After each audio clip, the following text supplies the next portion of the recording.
Hello hi అండి, అందరూ ఎలా ఉన్నారు? బాగున్నారా? విషయం ఏంటంటే మామిడికాయను కొబ్బరి కలిపి పచ్చడి చేస్తున్నాను. టేస్ట్ భలేగా ఉంటుంది, ఒకసారి ట్రై చేయండి. నేను మామిడికాయ ముక్క సగం ముక్కను, కొబ్బరి సగం ముక్క చిన్న చిన్న ముక్కలుగా కోసి మిక్సీలో వేసాను. దీంతోపాటు 4 పచ్చిమిర్చి కూడా తుంచి వేస్తున్నాను, అంటే మనకి కారానికి సరిపడా. దీంట్లో కొంచెం చింతపండు, చిన్నులపాయ రెబ్బలు ఒక 6 7 తీసుకోండి. కరివేపాకు, జీలకర్ర పక్కన పెట్టుకోండి, వేసుకోవద్దు. దీంట్లో రుచికి సరిపడా ఉప్పు వేసుకోండి. ఉప్పు వేసుకొని ఇది మొత్తం ఒకసారి గ్రైండ్ చేసి పక్కన పెట్టేసుకుందాము.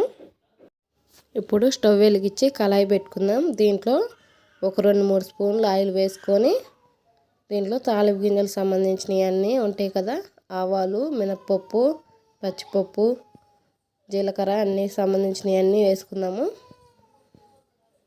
దీంట్లోనే కొంచెం ఎండుమిరగాయ కూడా తుంచి వేసుకుందాము.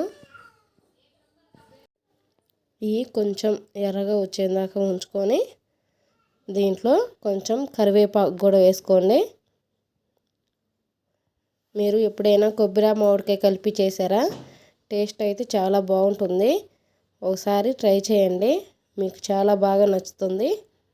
ఇది ఒకసారి మొత్తం కలిసేలాగా కలుపుకొని దీంట్లో కొంచెం పసుపు వేసుకుందాము. ఇప్పుడు పచ్చడి మిక్సీకి వేసుకున్నాం కదా, అది తాలింపులో వేసుకొని ఒకసారి మొత్తం కలిసేలాగా కలుపుకుందాము.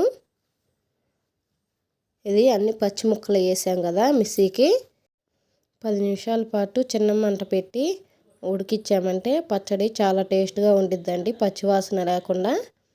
ఇలా చిన్న మంట పెట్టి ఒక 10 నిమిషాలు, పావు గంట సేపు ఉడికించుకోండి. ఇలా ఉడికిన తర్వాత